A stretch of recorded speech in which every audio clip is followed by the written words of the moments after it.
good luck, bring the best Nico, but your time is not now. It's King Kai's time. Knuckles to knives, what? Knuckles and knives, baby. Yeah, you what's that, your media?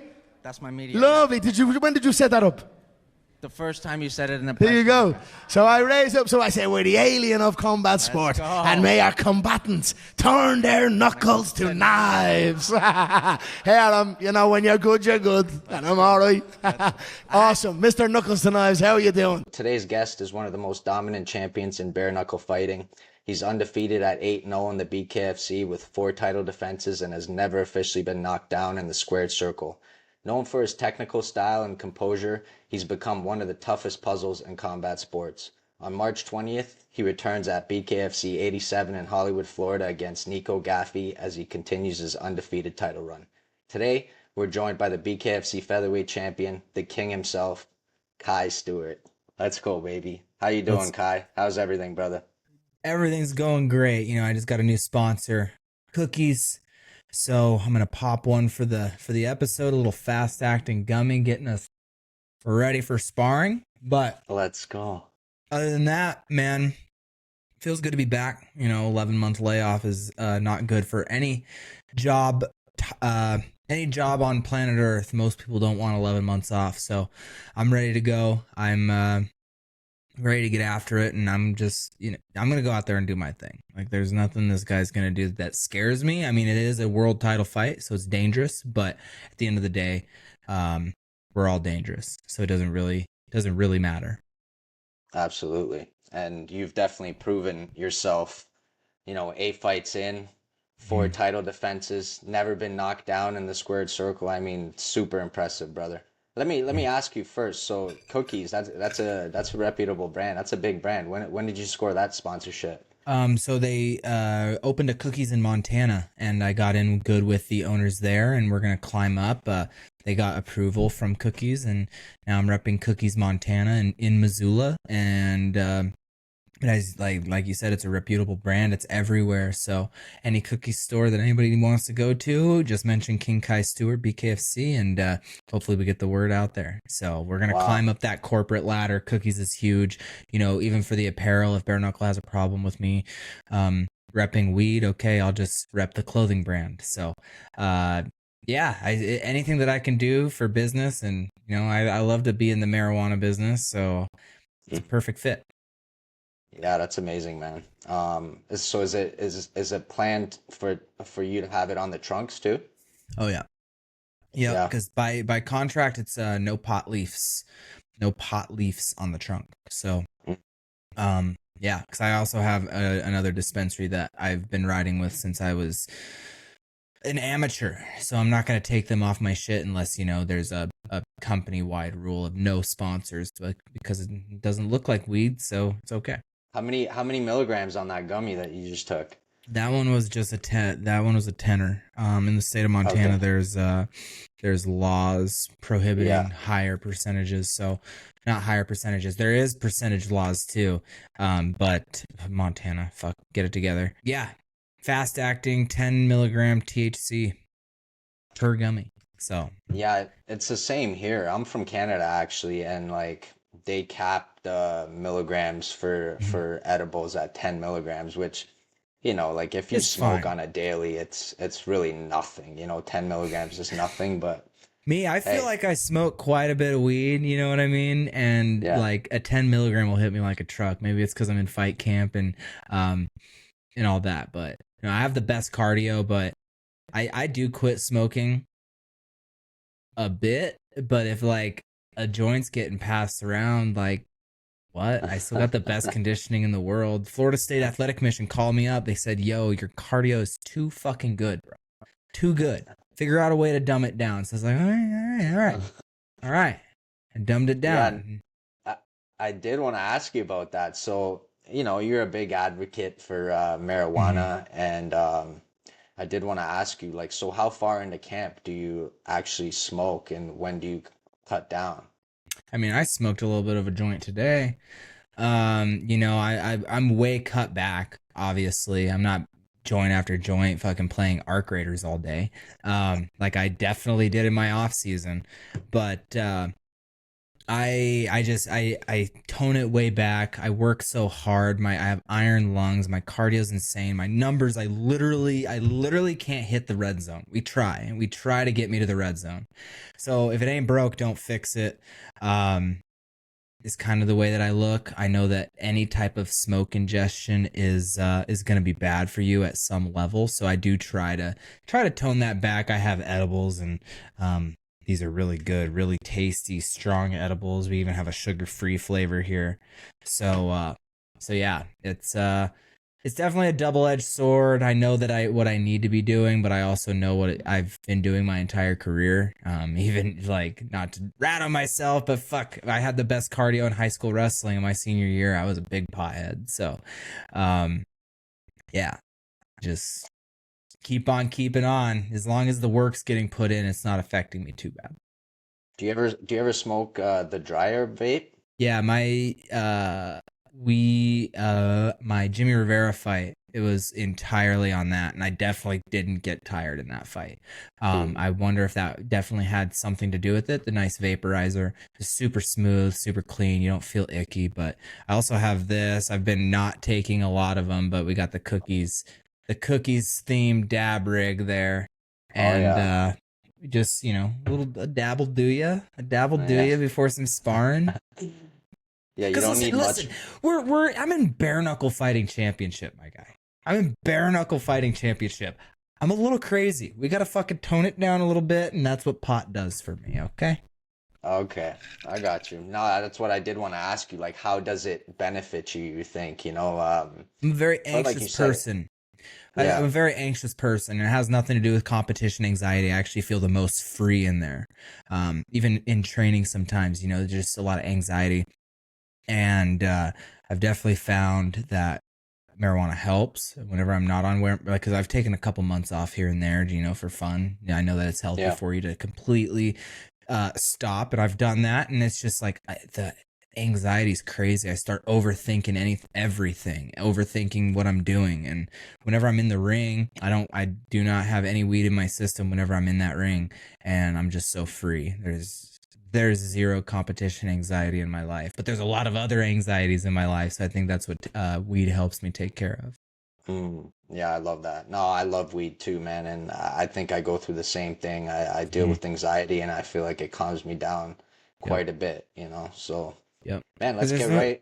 Yeah, sorry. Go ahead. Yeah, there's no reason to be a roller coaster. You know what I mean? Weed kind of just helps me keep a flat road. It normalizes me, and some people may think that that's taboo. Oh, you're just giving it an excuse, and maybe I am, but I feel fucking good, and it's my life. So, like, what's the big deal? And I'm also about to be a record-breaking 6-time world champion. So, all the weed haters can lick my nuts. That's what I say. That's right. That's right. Man, let's get right into it. You did mention the long layoff. What was the reason for the long layoff this time around? Well, so it really had nothing to do with my contract negotiations. It had everything to do with, sometimes in business things fall through. We had a fucking massive super fight against somebody I genuinely think is a bitch, but they have a lot of clout. And that was scheduled for Knucklemania, and it fell through. And so that was one fight.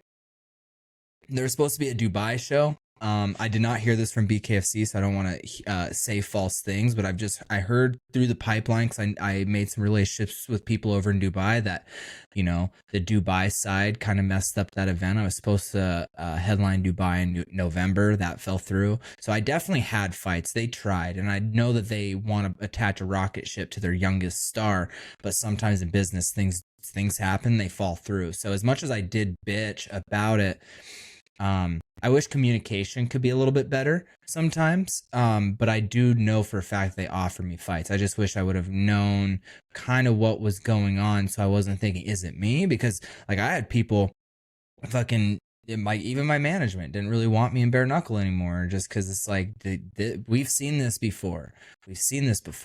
But it comes to find out we've had great conversations, and there was great things on the horizon. It had nothing to do with me, just business things fall through, and 2026 is going to look really fucking bright. I signed a 5-fight deal, and I'm BKFC for at least 2 more years, and I do believe it's going to be way longer than that. I'm the best in this business. I'm creating this sport as we go, and we're in a really, really, really good spot. So yeah, it just boils down to business, man. Business is super shitty sometimes. Yeah, I get that, man. Well, you did mention the super fight. I did want to ask you about a couple names, because there Mhm. was a lot of names circulating behind the scenes. A lot of people did think it was going to be Cody Garbrandt. Was that the potential super fight? If you could tell me, anyway. You know, I hope that Cody realizes that his UFC time is done. I mean, he literally had to get gifted points to win the fight this past weekend, but I do genuinely think that he's a scary boxer. I think he's got fucking iron in his fists, and it's going to make for a really, really fun bare knuckle fight. So that's definitely a fight I want to entertain moving forward, because I'm going to even, I know I'm not a knockout artist. So I'm not going to sit here and I would love a finish, but I'm not going to claim like, oh, I'm going to go out there and finish him. But once I 50-45 Nico Gaffie, at the very least, I'm going to 50-45 him. And once I do that, like who else is there? The rankings need to kind of iron themselves out. Now we have the number one contender waste my time because he was injured. So I think that we gotta figure out what they're doing with the rankings and who really wants to be offered a world title shot. I'm sick and tired of just these random fights, and that's exactly what Nico is. That's exactly what Tommy Stridham was. But it's just what had to happen. Nico Gaffie is the European champion. They want to unify the belt. Edgar Plazola publicly stated that he had surgery on his hand, and so he literally, I was supposed to fight him back in November, but they knew that he wasn't okay. I don't think that had anything to do with negotiations. I think that, he wasn't involved in the super fight. So I know that they had plans for me, but I do think that had he been healthy, we could have found a show to be on. But then he ended up not being healthy for the show that they wanted to bring to his hometown. So yeah, super fights are coming, man. That's the only option that they're gonna have for me. I'm dominating the division. Hats off to the whole division. I think that we are a young, great, room to grow division that is going to be very, very popular when in the years to come, especially with TV deals and everything. But at the end of the day, I just genuinely think that I'm levels and levels and levels above all these guys.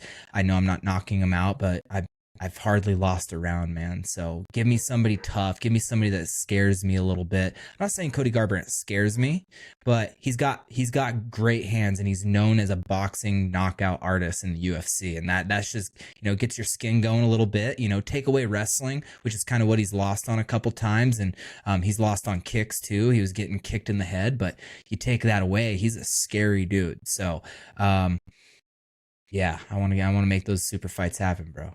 Yeah, and you deserve it. Mm-hmm. But I did, you know what? I did want to ask you about the name you just mentioned there, the Dream Killer, Edgar Plazaola. Mm-hmm. He is 6-0. That was definitely a name that I thought was gonna, be your next matchup. You also have Nathan Rivera in the mix. He's 5-0. Do those fights excite you? Like, do you think Edgard or Nathan could be next for you after this one? We'll see. We'll see. I think they're trying to do. And once again, I have zero information. I barely I got information about the Nico Gaffie fight basically as it was announced, like the day before. So, I think that there's something to be said about Duran being on the same card as me. Likely gonna knock this guy out. He's fighting a smaller dude. Somebody that I don't think is not a good fight for a number one contender fight, because that's how they're going to treat it. But me and Duran do sell tickets, and we do not like each other. We put our differences aside. I do know that there was videos be posted, but neither of us had our squads with us. We both had our girlfriends with us. So it was definitely a business trip. And I think that the fans really love that, but there's no love lost between me and Brian Duran. So yeah, me headlining the card, he's on the card against somebody he's probably going to finish. I think that that's kind of the route they're going to go. And like I said, I'd rather entertain him selling out Miami and I getting extra money and maybe a bigger arena than entertaining people that just won't fight the top 5. hats off to Nathan Rivera. He has been trying to fight Edgar Plazola, but Edgar Plazola straight up says, I'm next. And he was next. And just in the sport of show business, it's like shit happens. He's also coming off of a hand surgery. I want to fight the best of the best. So why can't these guys fight and figure out who the best of the best is? That way it excites me a little bit, because right now, like, Nico's dangerous. I'm not gonna fucking blow any smoke, but there's levels. I think there's weight classes for a reason. I do think that he's a tiny guy for 145. So yeah, I think that we got something to be said about just in maybe a Duran fight or a super fight. Yeah. So you think Edgar Plazaola should fight Nathan Rivera to see who gets that shot? I do, and I think that the fans would love that fight too. I think both guys, like I said, I do genuinely think our division is one of the toughest divisions.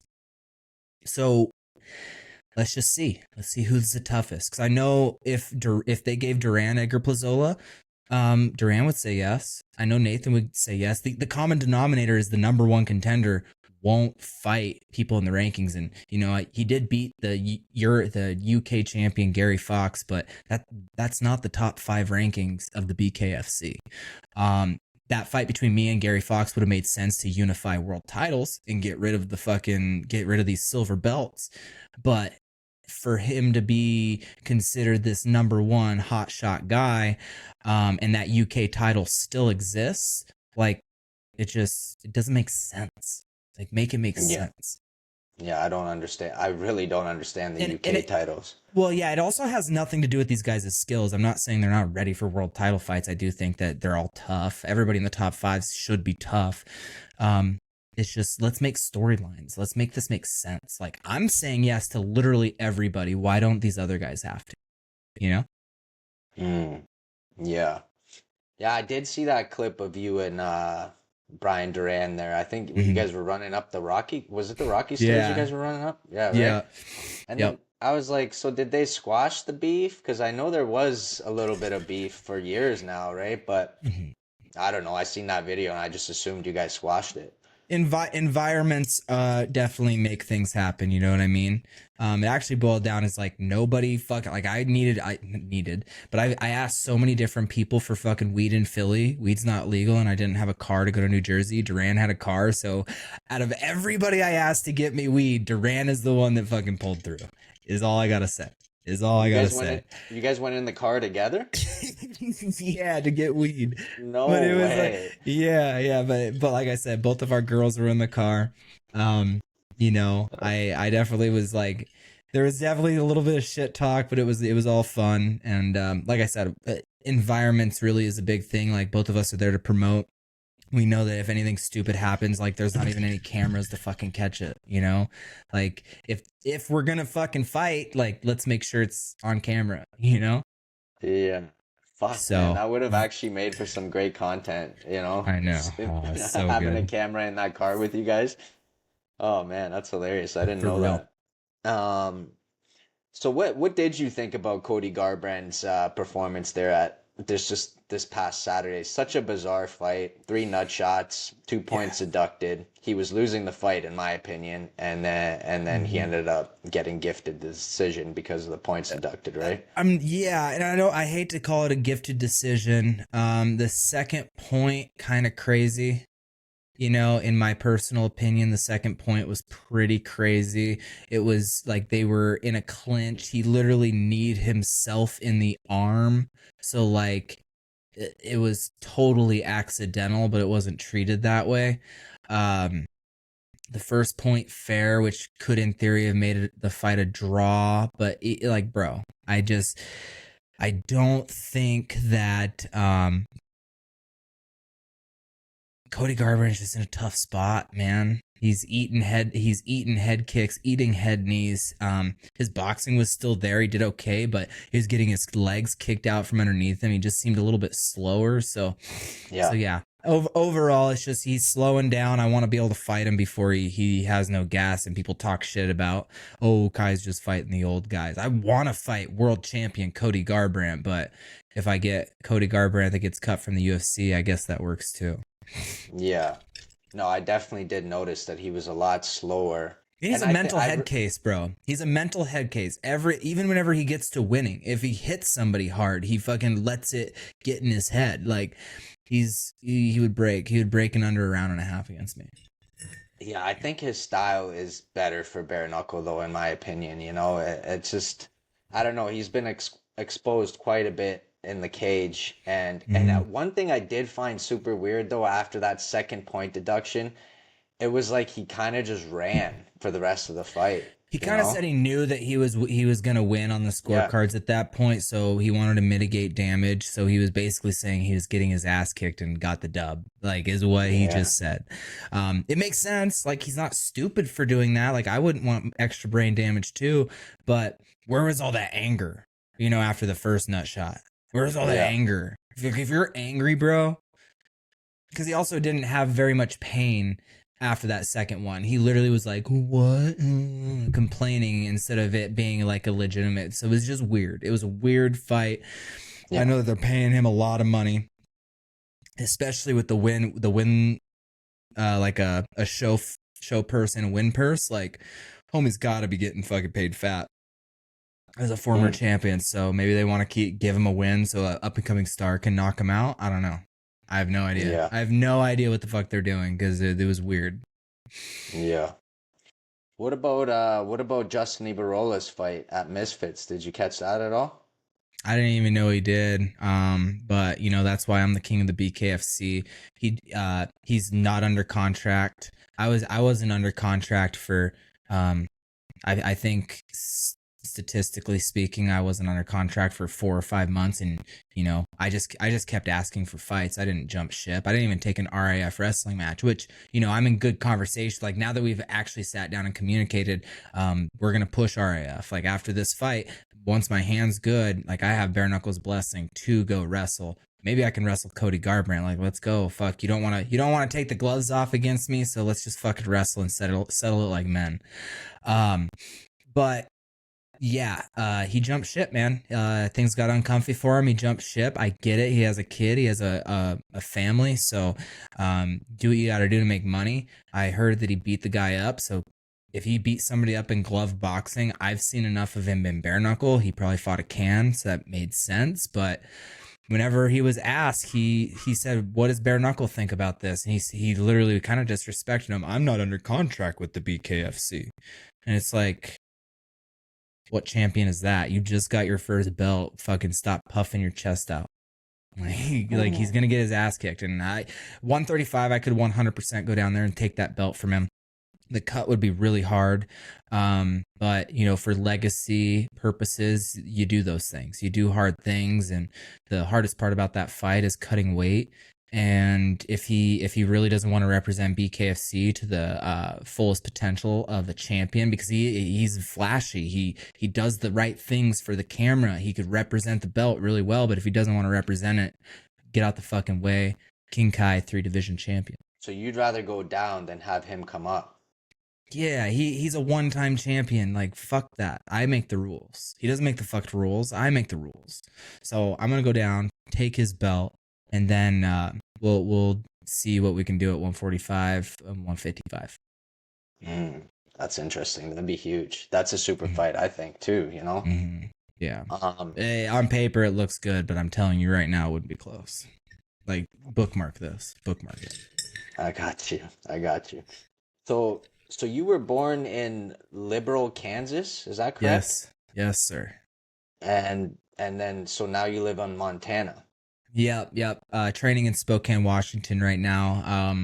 With my coach's blessing. Yeah, he had really bad back issues that kind of was limiting our hard work, and he said, man, if like you're accelerating and we got to get you out of here. And so I found a really good group of people in Spokane, and I have this DL Training Systems, the strength conditioning out here in Spokane. And but yeah, we moved to Montana at a really young age. My mom is originally from Montana. Our family has a farm out there on her dad's side. So I definitely just hardcore Montana. Kansas, I don't even remember. I don't even remember what Oh, street wow. I lived on. So yeah. So that's kind of why I have that on Facebook. Because I said, "Where were you born?" I typed it in. I think I was like fucking 13, my Facebook account. But I'm Montana till I die. Okay, I got you. After this fight, we're gonna be moving back to Montana too. Like we're not like I'm gonna be doing my camps between Spokane, Montreal, Canada, and all that. So Oh, really? Are you gonna do some of your camp in Montreal yeah, yep. With TriStar and Eamon with Zahavi, Faraz? the Canadian Olympic team up there is fucking amazing. Met some great coaches up there. I went up there 8 days for 9 days before Knucklemania. Yeah. And yeah, it was great. There's a whole bunch of like-minded individuals. I know Rob Font didn't look amazing in his performance because he got out grappled. He was trying. He did good. He didn't get submitted. For somebody that doesn't really didn't really know grappling, but that's a great stand-up partner. You know what I mean? Eamon Zahabi has some of the best striking defense in the UFC. He's a great partner. And there's like showing up to sparring, there was like 75 guys all around 135 to 155. So it just makes sense to go find killers. Killers breed killers, and we're gonna go. Yeah, absolutely. That's cool, man. I'd love to come check you when you come to Canada. I live in Niagara Falls, so Nice. So I over there. Montreal. Yeah, Montreal is probably like 6, 7 hours away. I've been to Oh, still Montreal that before. far. Wow. Yeah, yeah, Damn. that is far. Yeah. Yeah, we Um, might spend up to 6 months a year out there. We're gonna see what we can find in Montana that can we're probably gonna downsize incredibly, and so that way I can save money for 2 years to prove taxes to buy something. I think actually by the end of this year we should be good to go. So but we're gonna go downsize, get something small, get something that we can just go train, fucking spend most of the summer on the boat, and then anytime that there's free time, I'm gonna be traveling between Denver, Washington, fucking Montreal, all that. Just grinding and training, traveling, because that's what me and my girlfriend love to do. so you said you're planning on moving back to Montana. So where are you staying now? Oh, I'm staying in Spokane for my fight camp.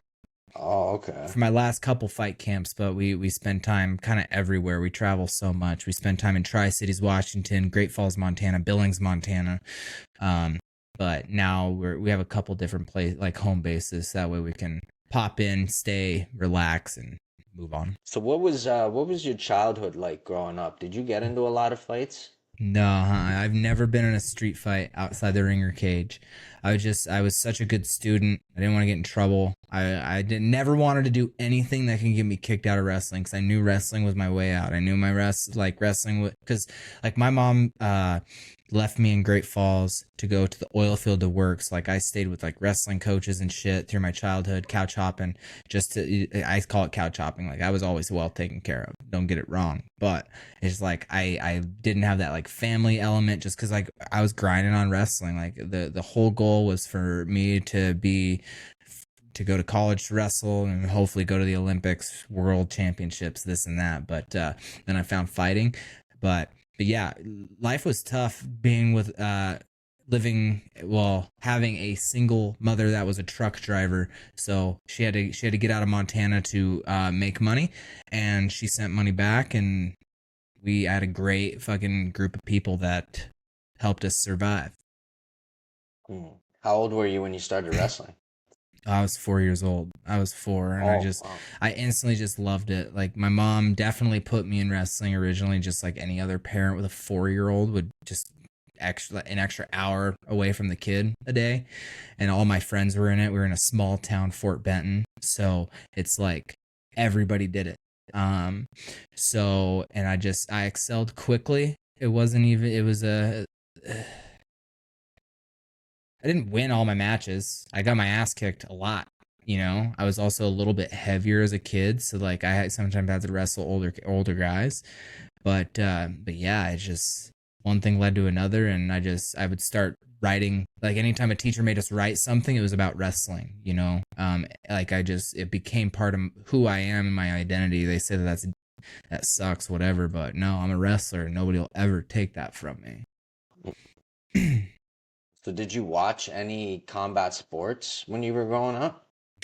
Not until trying to get the year right. It is actually my very first pay-per-view I ever watched was with Coach Dan Troop in Helena.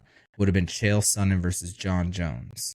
Oh wow. Just the fight night atmosphere was fun. I didn't really understand it. We were all fucking boxing downstairs, like we weren't really paying attention. And then Conor McGregor came around. I didn't even want to fight at first. Once Conor McGregor came around, it was just more like, damn, I have an attitude like him. I love being in front of the camera. I wanted to take that attitude persona to wrestling.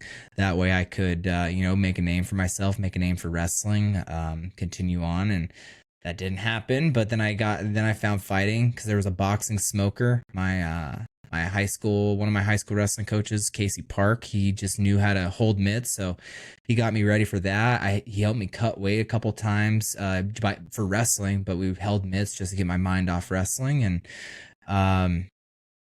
it's just, I did not really have any type of combat sports in my life until really Conor McGregor came around. Ronda Rousey and Conor McGregor. Really. That's interesting. So how did the opportunity with bare knuckle come about? What made you choose the bare knuckle route? It really wasn't a choice. So I was ready to pro debut. I had 10 amateur fights, 3 split decision losses. So I knew that I took some losses that I could learn from. I still disagree with him, but whatever. I was a loudmouth fucking prick with local judging. No, great fights, great competition. So we just moved forward on a pro career, and we were actually like matchmaking for MMA, and they needed a ticket seller for Montana. They offered me the same amount as a puppy cost at the time, and I ended up not getting the dog and realized I got that dog in me. As well on that event, I had crazy beef at the time with Joe Riggs. I actually had a restraining order on him because the dude was fucking psycho. But I ended up getting the restraining order lifted so I could fight on that card, and I basically did it for the money for the puppy. That was the creme de la creme. I was a poor college kid that was like, fuck yeah, I can get this boxer puppy. Fuck yes. But really it was to spite Joe Riggs. Like, come on. He said I was a subpar amateur and I couldn't punch my way out of a paper bag because I quit his gym because he's a shit ass coach, and he didn't like that. And yeah, now look at me now. I'm like, what, number 3 pound for pound? The fans voted me as number 2 pound for pound. Shout out Austin Trout. I think that I just have a lot more fights than him. I think I should be higher on the list. But neither here nor there. I'm not going to go to 155 as long as he's the champion, because I do have a lot of respect for him. Him and I are tight. We're buds. I don't need to bare knuckle fight my bud. If it was an MMA with gloves on, maybe that's a little bit different. I don't need to bare knuckle box my bud. Lorenzo Hunt is a dog, so I'll just happily sit at number 2 for right now until I start sleeping people, because he's sleeping people. So how do you take that away? Lorenzo's special, man. Like, he's been on quite a run, and I feel like he's finally at least getting some of the flowers he deserves, man. You know, because he's been a pioneer in this game for so long, too. Give him a money fight. Give him Mike Perry. Fuck it. Let him ride off in the sunset. Fuck it. Because he's getting old, so it's like... Yeah. I'd love to see it, man. I think he deserves that Mike Perry fight. Now, does Mike Perry want that fight? I don't know, man. It's tough. It's a bad fight for Mike Perry. Yeah, for sure. So, looking back at your run so far, who would you say has been your toughest opponent? I'd probably have to give that to Rusty Crowder, because he beat me 2-0 in the opening 2 rounds, and I had to battle back. And I had a judge who publicly posted in a Facebook post that she gave the Rusty Crowder fight to Rusty out of spite. So it was not a split decision. She spited me, and she will also never fucking judge another fight again. So, yeah, that fight was crazy. That fight was rough. I got split down my forehead in the first 5 seconds of the fight. And then it ended up being my first 5-round war. And I battled, and I had to dig deep. My middle school wrestling coach was in my corner. Who's still in my corner today. He gave me a speech after the 2nd round, and I went out there and I fucked the guy up. So that was definitely the toughest one. You know, Louis punched hard, Duran punched hard, but at the end of the day, like, I hardly lost a round. If I did lose a round, it was based on cuts. You know, it was not volume, because I've outstruck everybody in every round except for the Rusty Crowder fight. Like every round by the numbers, I have won the round, whether the judge gave it to me or not, because sometimes cuts can sway the judge. I haven't gotten cut in the last 3 fights, so we're taking that away, and we've seen a lot of 50s on the scorecard. Do you think that's almost just as satisfying as getting like the knockout, beating these guys so bad in a decision, to like, because a lot of people could say you got the knockout, but it was a lucky punch, but you're literally going to decision and just beating everybody unanimously. So this is what's satisfying to me. A knockout does come from luck. That's why everybody's so surprised and so willing to celebrate it. After I impose my will and do exactly what I say I'm going to do to all these guys, knockouts will come. Don't get me wrong. It's going to be fun. I'm going to celebrate. It's going to be a great time. But at the end of the day, as long as I go out there and do my job, break him, and make sure he doesn't want to step back in that ring with me, I've done my job. And if I break somebody, they can't beat me. Because nobody's going to break me. Like they have to rely on a lucky punch. They have to rely on a lucky cut. They have to rely on so much shit. Me, I get to rely on my cardio, my pace, and my unwillingness to get outstruck and lose. If somebody starts outstriking me, I'm going to change the flow, change the game. I'm going to fucking strike harder. I'm going to fucking hit harder. I'm going to turn it into a dogfight. But for the time being, it's like, I think I can dance circles around these guys. I genuinely am working on my boxing more than I've worked on anything else, just because I know I'm so new in my boxing and I know that I can 50-45 these guys. So now it's like getting in there, breaking them faster, on the outside whenever I'm boxing more. That's what's going to open up more knockouts. Once again, I'm a broken record. If it ain't broke, don't fix it. But every fight I get better and better, and that's the difference. I'm not changing my game plan. I'm just getting better. That's all it is. Yeah, and I feel like it'll come too, the less you chase it, I feel like and it just comes organically. I think it's gonna come, and you're so young still, Kai. Yep. You got so much left to do, man, so much more skill to show. So I truly believe it'll come. And I truly think there's something really special about you going out and just unanimously beating these guys in decision. I think it's what I say I'm going to do. It's what I say I'm going to do. And that's what makes me feel really good about it. And a lot of people talk shit. Oh, just decision king. It's like, okay, but it's not split decisions, guys. I'm not squeaking wins. I'm full on dominating, outstriking most of these guys by just about double. Like the margins and the landing percentage is insane for me. I'm 3 punches shy from 1,000 punches in my career. So like, wow. I'm pumped. So let's go, baby. I'm the fucking king. It's like, I don't know how else I got to prove it to these guys other than I'm going to go out there, put a smile on my face and keep winning. That's it. Is there a fighter that you think has inspired your style? Man.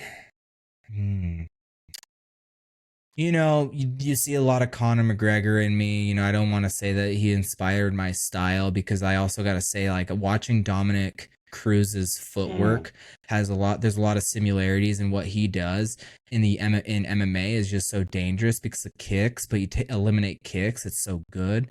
But at the end of the day, like, we're just out there dancing. I don't try. I do not practice my footwork in a normal footwork setting. I don't want to put myself in a position to repeat. I want to put myself in a position to be okay being entirely random. So we don't really know what my footwork's going to be because I don't know what the other guy's going to do. But at the end of the day, he's going to think about my feet and I'm just going to be moving. Like it has nothing to do with it mimicking a style. It's literally my own thing. Sometimes we'll even put fucking just a random design on the floor and I shadow box around it and I just got to fucking dance through it, Yeah, I can see the Dominic Cruz comparison though, for sure. Mm-hmm. I see it. So you're 8-0, undefeated in BKFC. I want to know, does that undefeated record add pressure to you, or is it something that brings you more confidence going in there? Knuckles to Knives is officially sponsored by Blues King 24/7. My brother Ivan Stojakovic has decided to support the movement. Ivan owns a company called Blues King 24/7, and they are located in Ontario, Canada. Blues King 24/7 does some of the cleanest cladding work in the world. They deal with siding, aluminum panels, and any exterior finish. They also waterproof buildings, homes, and take on any commercial or residential projects. They are located in Ontario, Canada, but will take on work anywhere in the world. So if you need your building or home upgraded on the exterior, call Blues King 24/7. That's BLUESKING 24/7. Go check them out on Instagram. There's nothing to be ashamed about, wins and losses. You know, I've surrendered the outcome. I work so fucking hard that if I'm not the guy that night, I'm not the guy that night. And people are gonna be shocked with how I react. You know, I'll probably roast myself a little bit. You know, because it's at the end of the day, there's human judging, there's human reffing, and I've been shorted so many fucking knockdowns in my career that, like, if I was fucked over on a win, like, whatever, like, whatever. I've been fucked over during my fights. It's 2v1 every time I step in there. So wins and losses come and go, but legacy is forever. And how I carry myself, how hard I work whenever the camera's not on is what really matters. Because at the end of the day, like, this is me versus me. I'd never in a million years would think that I'm a BKFC world champion. Wrestling world champion, I believed it. You know, UFC world champion because of my wrestling, believed it. But, like, I'm a world champion dominating near the pound for pound pinnacle. And, like, I'm only 25. I will forever be the inaugural world champion. So no pressure. And if you look up and down the roster, if I take a loss, so many more fights open up. I can go beat the fuck out of Tony Soto, who won't shut the fuck up for not being very good. But, like, as champion, I'm limited by who I can fight to contenders only. You know what I mean? So there's a lot to be said. I don't want to be a journeyman. I don't want to take that route. But if it, at the end of the day, I can drop so many fights in a row and still be relevant. You know, I'm 8-0 right now at 25 years old, and I'm getting better and better. So, like I said, God has a plan for all of us, and if it's not my night, it's not my night, but I'm doing everything in my power to make sure that happens, and that's why I'm okay with the result. Did you ever have any aspirations of going to the UFC? 100%. That's why I was in MMA, but it's whenever Bare Knuckle gave me this opportunity way back when, there was no rankings. On Tuesday morning, they released the inaugural ranking system of BKFC. So timing was just great. They put me at number 5 with the debut. And I also was just like, man, I could fucking do this. I can do this. I looked up and down that rankings. It's like, you know, I'm new. I'm exciting. I can learn this. The clinch is fucking amazing because that's what got me to the dance. Now I can fight. Now I can throw punches. Now I'm a boxer. But there for a while, all I had was my clinch. Like, I had to rely solely on breaking people with my clinch work. And now I changed that game. So. Yeah, the clinch is incredible. How you did mention Connor earlier. How do you feel about him becoming the co-owner and getting so involved with the BKFC now?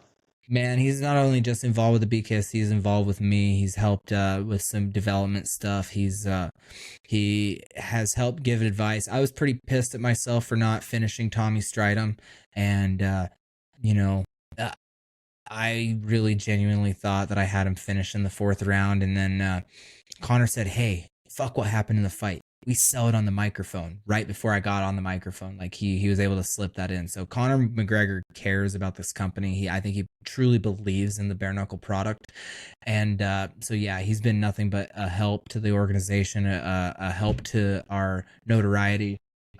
So I really think that the more he does with us, the higher we're gonna climb. He's a good, like, you know, I know that people make mistakes in their life, but at the end of the day, in terms of business, he's a good dude, and he gives a fuck about us and this organization. Absolutely.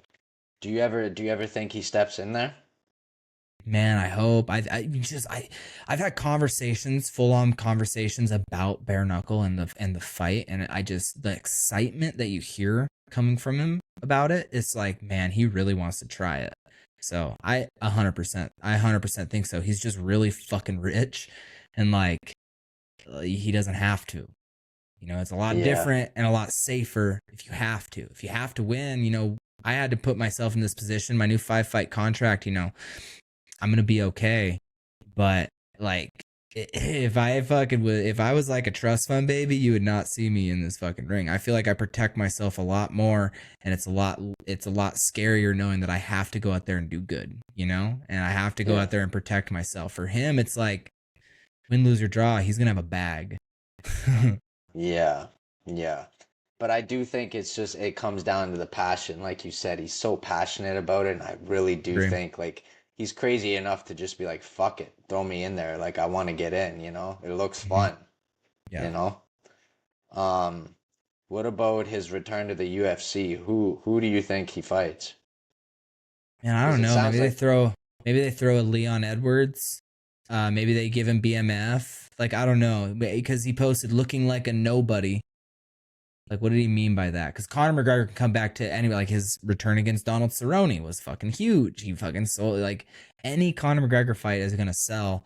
Former champion Leon Edwards could make sense. That's somebody that's not gonna try to wrestle. I don't think they do the BMF Oliveira versus Conor, because Oliveira would do.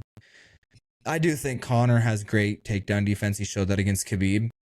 But at the end of the day, they want an exciting fight, and Conor's the Conor makes his money on the feet. Let's be real. So yeah.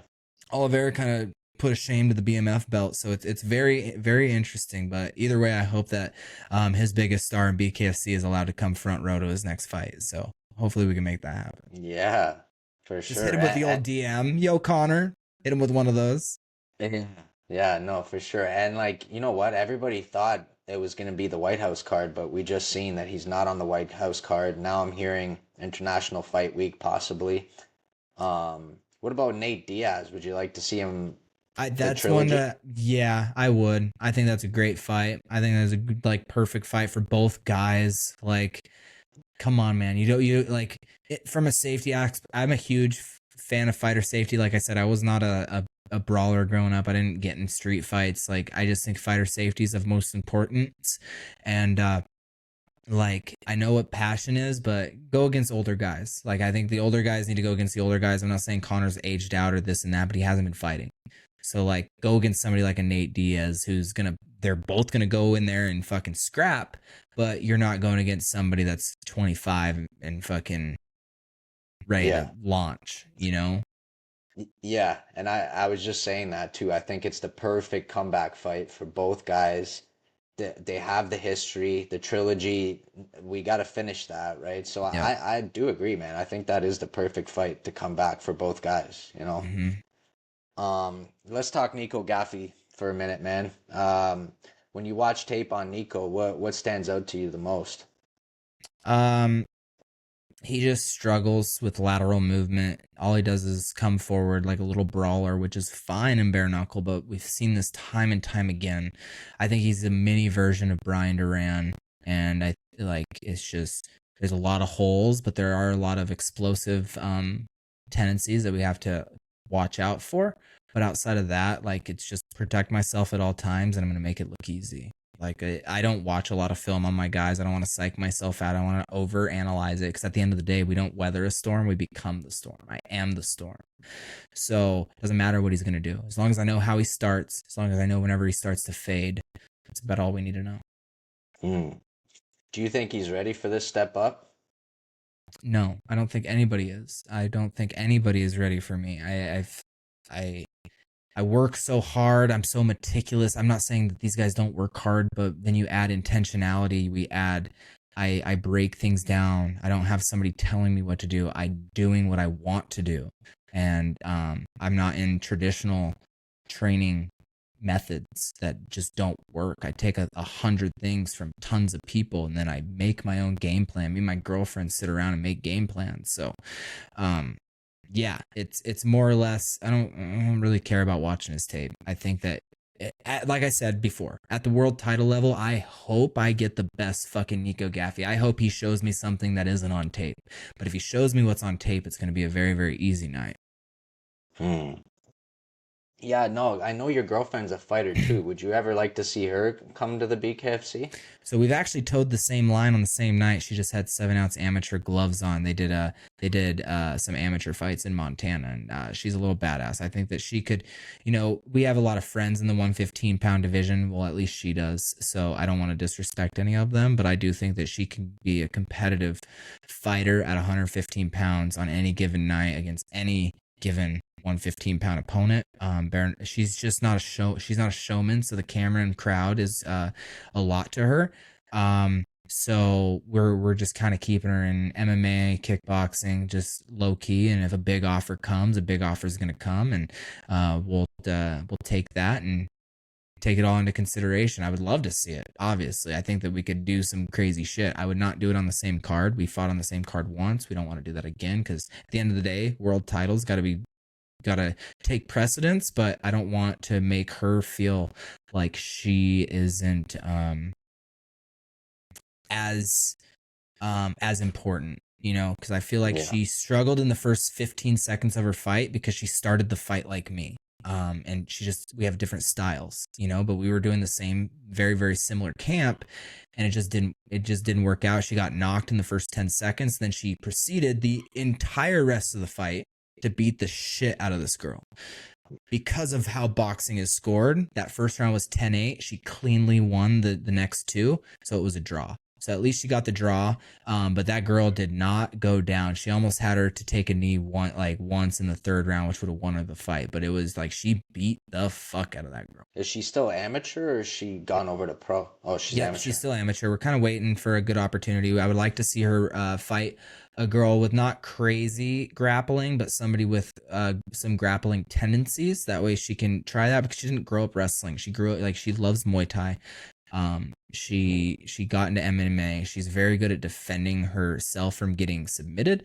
We got to work on some takedown defense and maybe even latch up a takedown of our own before we go pro. I just want to see her be a complete fighter before she does that, and that's not really that's not her goal. Her goal, we share a lot of the same goals, and a lot of that comes from it's whatever. It's good shit. It's good shit. Like it's a very, very crazy dynamic having a girlfriend that fights, but I have to remember that she's not a showman. I would love to see her become a pro athlete and really put her best foot forward, but at the end of the day, it's different for me and her. Like for me, I have absolutely zero competition anxiety, never have. Now I'm and she does. So it's just different is all. It's just different. Yeah. Do you get nervous watching her fight? Oh yeah. Oh yeah. Oh yeah. Not, and it has nothing to do with really her skill, because I know that she wouldn't take I as a world champion would not allow her to go into a fight not prepared, she's my rock in my fight camp. I'm her rock in her fight camp, and we are great accountability buddies.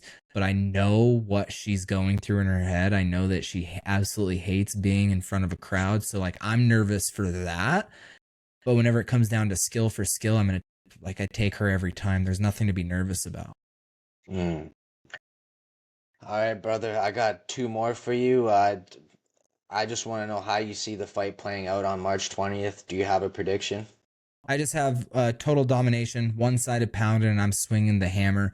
March 20th, I'm going to show why I am King Kai. I'm going to show why I'm the absolute best. I'm going to show why I'm on a different level than all these guys. We're going to get rid of that EU-PU championship, and we're going to unify the gold belt, and I'm going to remain the king. Kings never die, baby. Let's go. I'm super excited for it, brother. I can't wait. Before I let you go, do you have a final message for Nico? And do you want to shout out any sponsors or your fans or anything? Final message to Nico is just, I'd fire the coach that said that you were ready for this fight. You're not ready for this fight. You're tough, you're solid, but I'm on a different, you need more than tough and solid and whatever you think you bring to the table to beat me. So that's what I got for Nico. Good luck. Bring the best, Nico. But your time is not now. It's King Kai's time. As for that, big shout out to Sing Contracting as always. Native grown dispensary in Montana, Cookies, Montana. We also have Kirigo.com. Use code King Kai. You guys will be able to bet on me. Set your VPN to Germany. And, I'm lock of the year. The stock market is even struggling this year. And historically, I'm going to give better returns than the stock market. So definitely go out and do that. And then at the end of the day, as soon as I'm done with my fight, tune into my Twitch.